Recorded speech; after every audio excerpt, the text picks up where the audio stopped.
Everyone, hope you're doing well. Welcome to another episode of With Intention. The first guest episode that I did with Arav. You guys just loved it and ate it up, and I just love that so much. I am nothing but grateful for you guys and the comments that you guys are leaving, the reception, and all the love. It was honestly insane. And I didn't even expect it to go that far, but I can honestly just pray and hope that with these episodes that come out every week, hopefully, I'll try, that they just end up reaching out to someone and just helping them to live intentionally.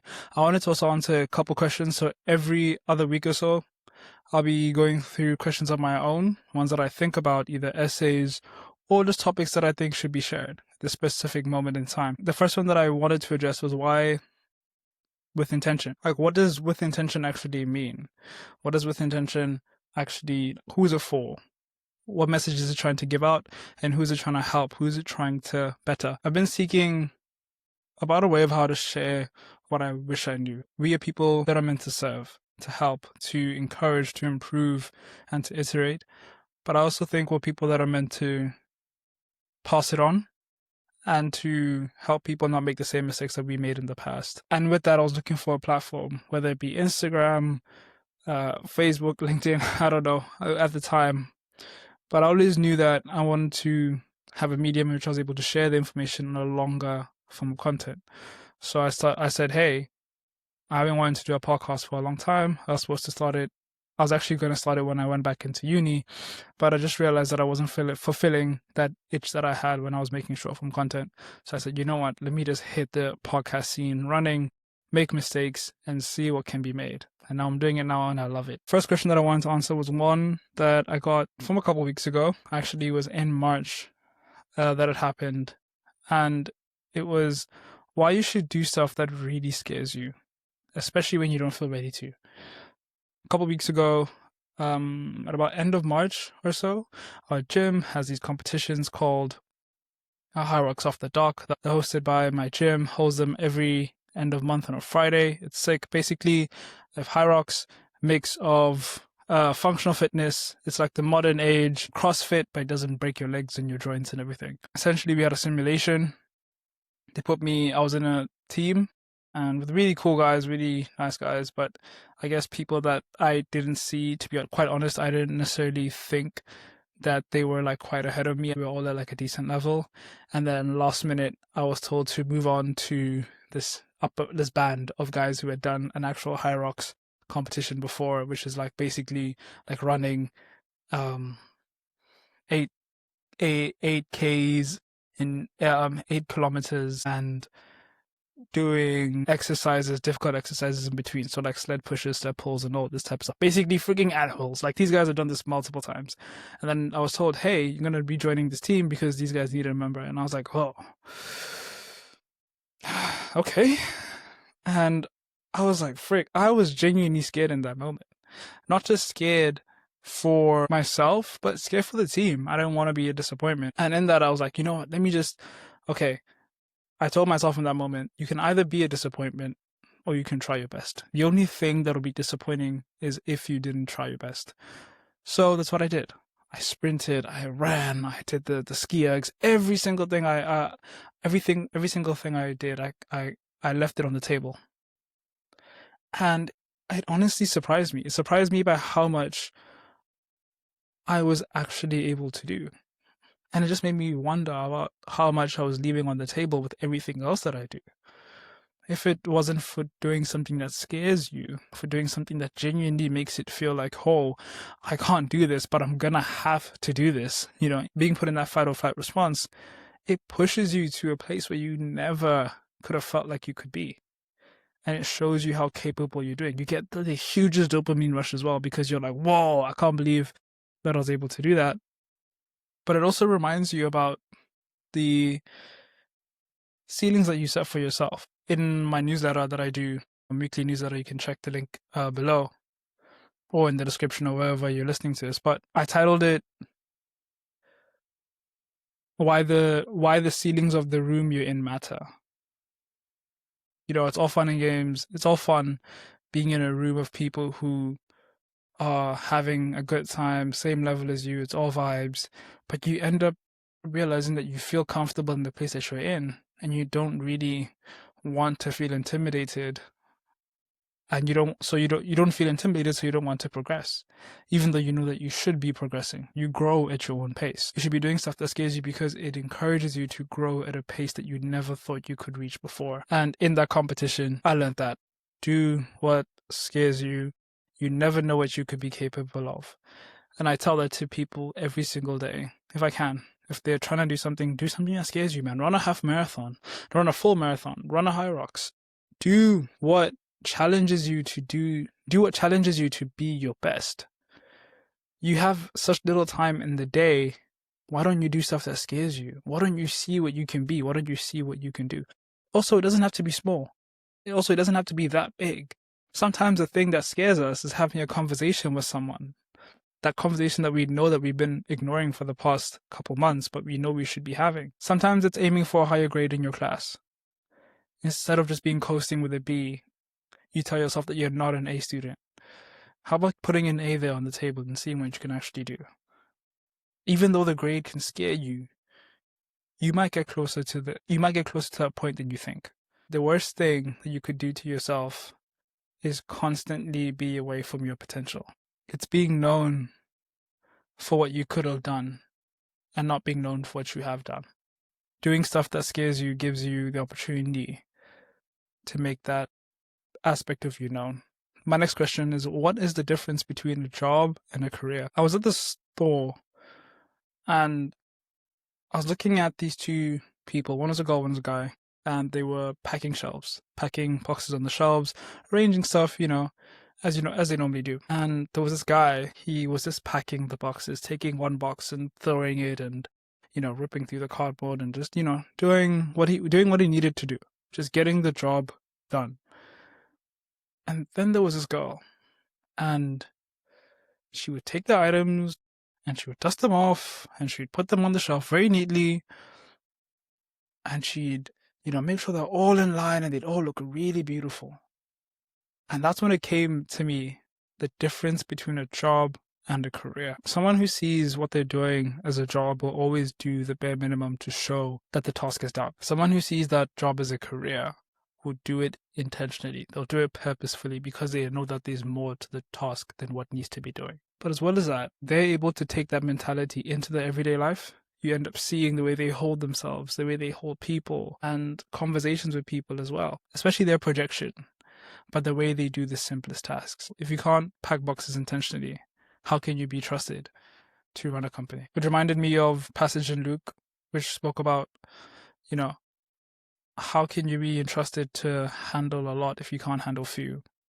I'm paraphrasing there, but I found that imagery so beautiful. The next guy, the guy that's walking behind me, the customer that's just walking in the aisles, they're not going to notice. They're not going to notice anything because the items were packed. So no one's going to notice. And I think she knew that no one would notice. But that was because she was just packing boxes at the time. Her next opportunity could be something more.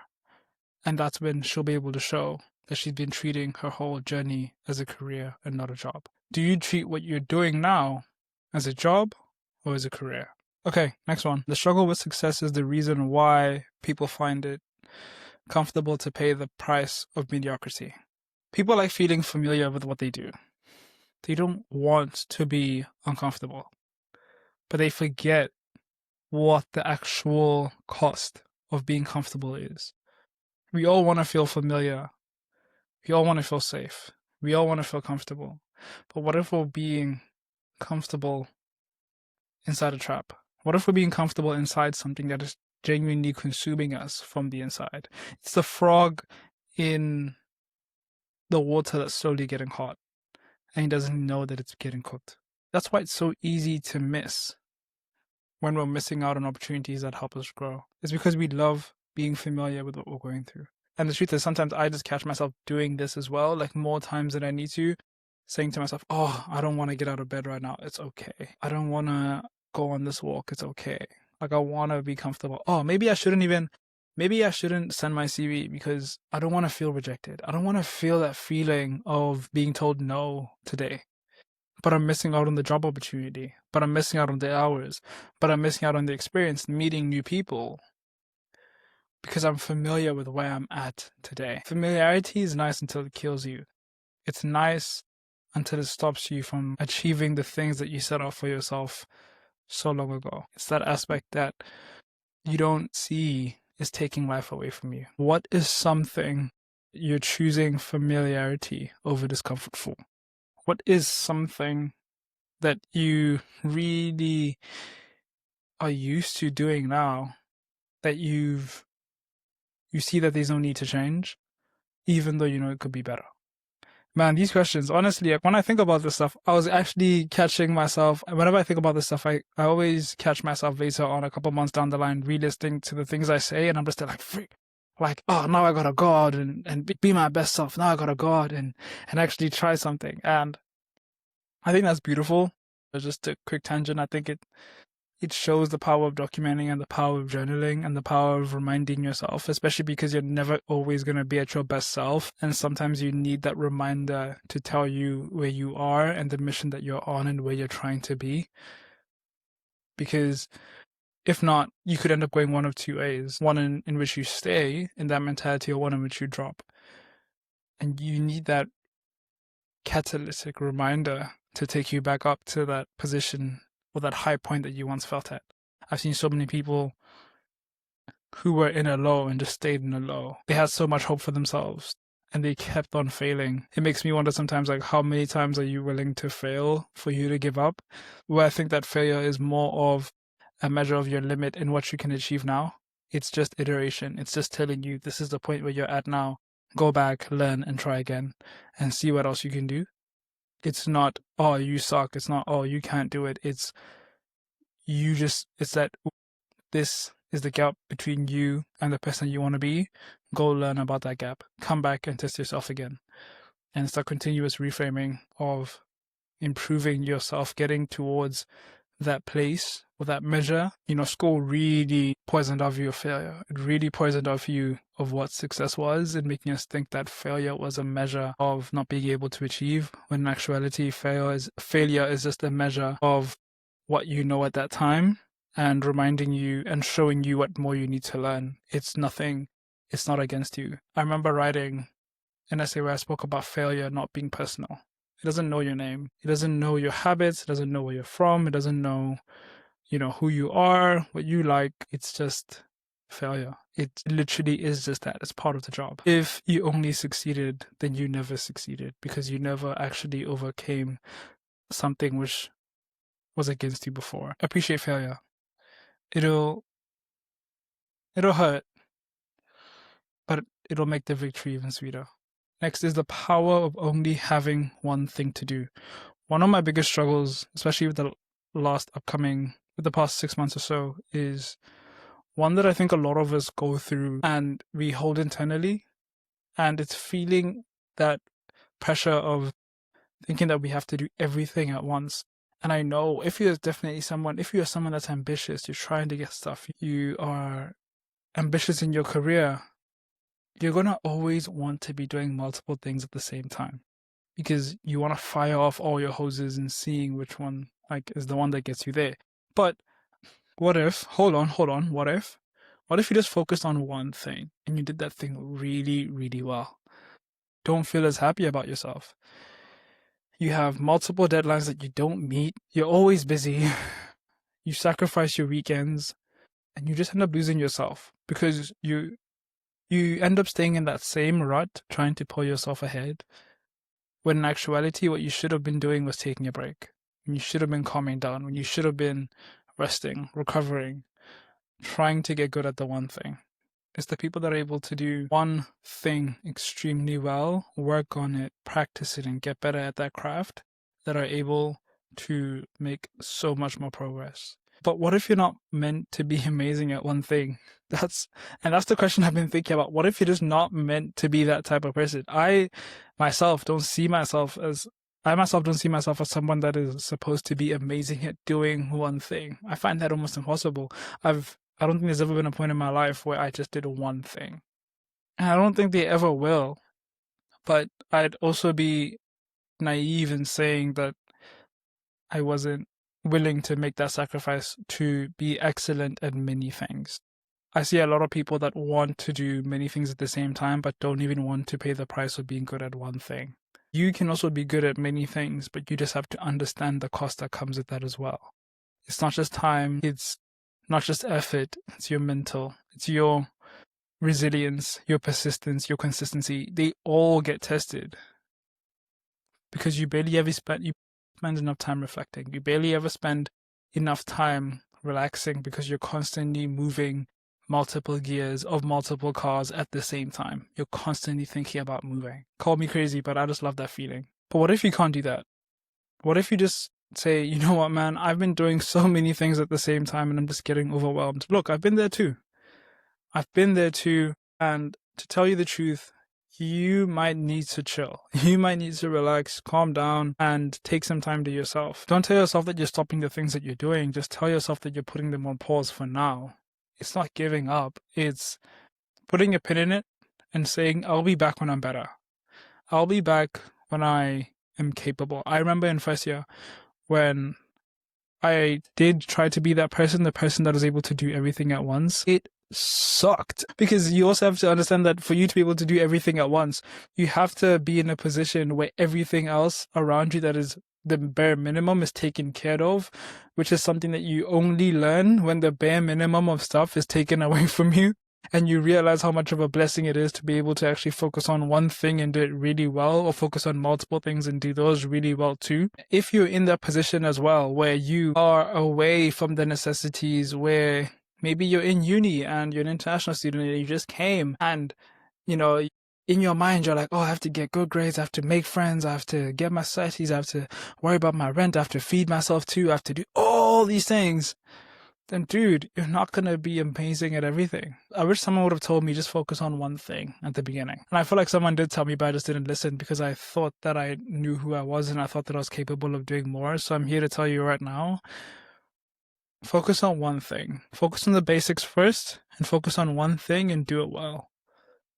Whatever that one thing may be for yourself, look, draw it up, open your book, turn that to-do list of yours into categories, see what they're actually for, and group them into personal life, professional life, subtask them if you need to as well, and see whether or not these are feeding into one thing or not. If they're not, pick on the most important thing, the most important test and group, and only focus on getting good at that. If it's your grades, focus on your grades. If it's your basic needs, focus on your basic needs first, get that stable, and then move on to the next thing. Don't try master everything at the same time because you will not succeed. Or you will set goals that you can't meet, not meet them, and be consistently disappointed. The next one is about Parkinson's law. For those of you on in the productivity sphere, Parkinson's law is basically a law that says that the work expands to fill the time allocated to it for its completion. Essentially, if you say this task will take 6 hours, you will make it take 6 hours. If this task will take 1 hour, you will make it take 1 hour. And that really got me. So I wrote an essay on Parkinson's law and what it can and can't do. And I wanted to read that out to you guys today. What Parkinson's law can and can't do. The older I get, the more I notice that the wisest people in the room are actually the ones who can tell you pretty accurately how long something is going to take. I think Parkinson's law has something to do with that. Parkinson's law is the idea that a task will expand to fill whatever time you give it. On the surface, that sounds useful. If you put yourself under a tighter deadline, you'll get the thing done faster. It's a well-known productivity principle and it works impressively well in many cases. But not many people talk about what Parkinson's law can't do. It can't measure how you're feeling that day. It can't account for the person who hasn't replied to the email you need before you can move forward. It can't measure the things that happen in real life and remind you that you're human. It also can't tell you whether you underestimated the task in the first place.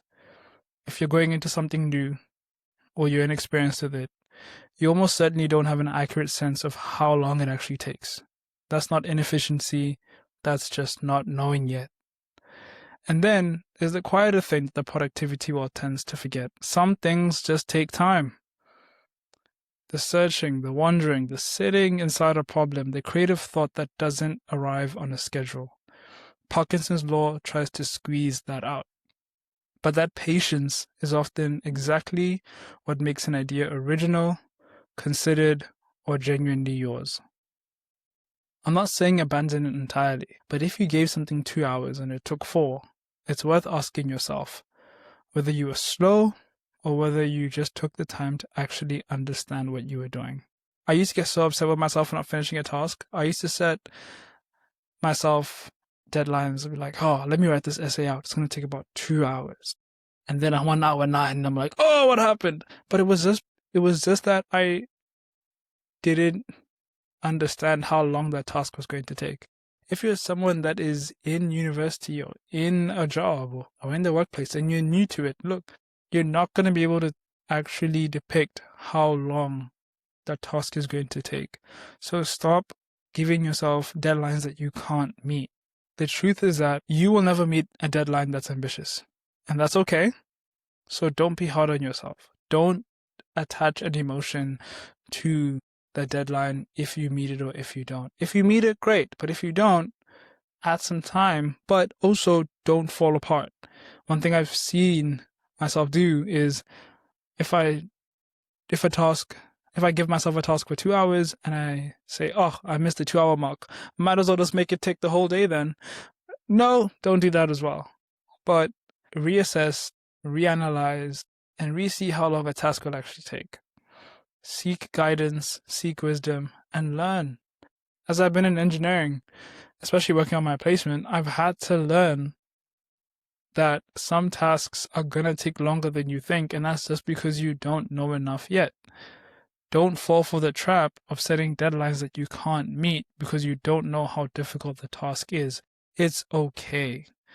Ask those around you, do you think I'm setting a good deadline for myself? Do you think I'm being ambitious, or do you think this is genuinely something I can meet? What am I learning from setting this deadline? Am I doing this deadline for you, or am I doing this deadline for me, knowing that I can actually achieve that goal? Understand what you're capable of. Use Parkinson's law as a guide, but not as a Bible, not as a principle, not as a rule of thumb for your emotions. And my next one is, your body and your mind will never be in sync. Is that a problem to solve or a tension to live in? When you want to achieve something, what acts first? Is it the body or the mind? That was the question on my mind, especially if you don't believe whether or not you're going to achieve the thing that you set off for yourself. Do you genuinely believe you're going to be an A-star student? What believes first? Is it the body or the mind? What is ahead at first?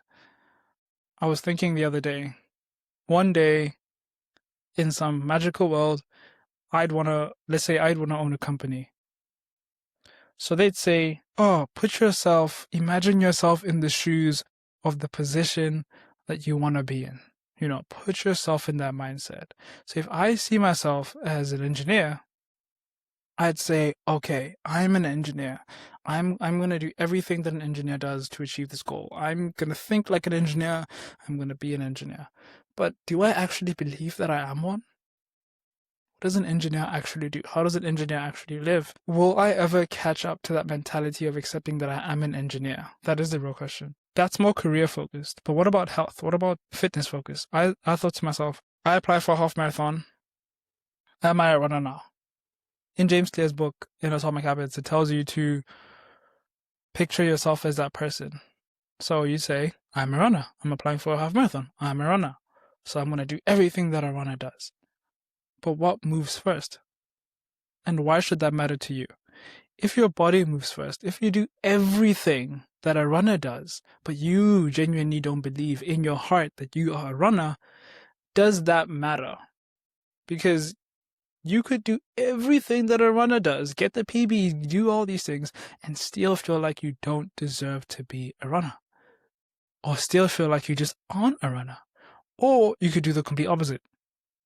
You could fully believe that you're a runner, fully believe that you're an unstoppable athlete, but do nothing about it. You wouldn't train like one. You wouldn't run like one. You wouldn't operate like one. But you'd believe that you're one. It's like those crazy people that say, oh yeah, man, I'm the best footballer here. And then you say, oh, here's the ball to see what you can do. And they say, nah, I don't need to prove myself to you. I don't think I'll mind and our body would ever be in sync in saying, I am a runner, I run. Or towards the extreme of the elite, I am the best in the world, and I actually mean that I'm the best in the world. I don't know whether or not I'll ever accept that, because I'm constantly someone that is giving myself objectives, goals, and dreams which will always be ahead of where I am. The second I start positioning myself as someone that I already am, I think of it as me stopping to grow. So should you be comfortable with the fact that you are in the position, or mentally you are in a position that will never be in sync with your body? And are you okay with that? I don't know. You guys let me know, because I'm growing more comfortable by the day to be accepting with the fact that I'll never be in sync, or I'll never feel in sync through my actions with the person that I am behind my head, in my head. I'll never be in sync mentally with what my body's doing physically, with what my body achieves physically.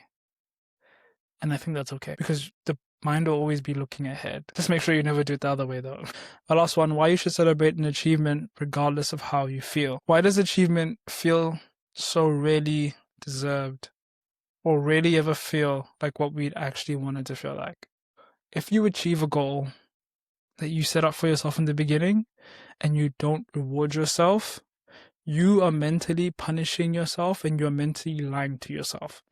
Regardless of how you feel, if you achieve a goal, give yourself the reward that you set yourself to achieve. The last person that you'd want to dangle the carrot in front of is yourself. Because if you don't, you'll end up lying to yourself and going down this rabbit hole of just not achieving the goals that you set up. Because then you'll know that you'll just not reward yourself. So you won't even try the next time. That was a trap that I fell into. I would achieve a goal and then tell myself that that was the bare minimum. I'm not going to reward myself. When in doubt, it took every single ounce of effort for me to actually get there, and I chose not to reward myself. They are goals that you've already achieved. You have already achieved your biggest goals. So reward yourself so. Because if you constantly move the goalpost, you're only lying to yourself, and you're only punishing yourself, and you're taking away the moment of appreciating the position that you're in at that moment, the position that you're in to embrace, to remember, and to take joy in. Take the time to appreciate the position that you're in at that moment and then move forward. Take a breath. I really wish I could have taken more breaths, more moments to say, wow, this happened, before moving on.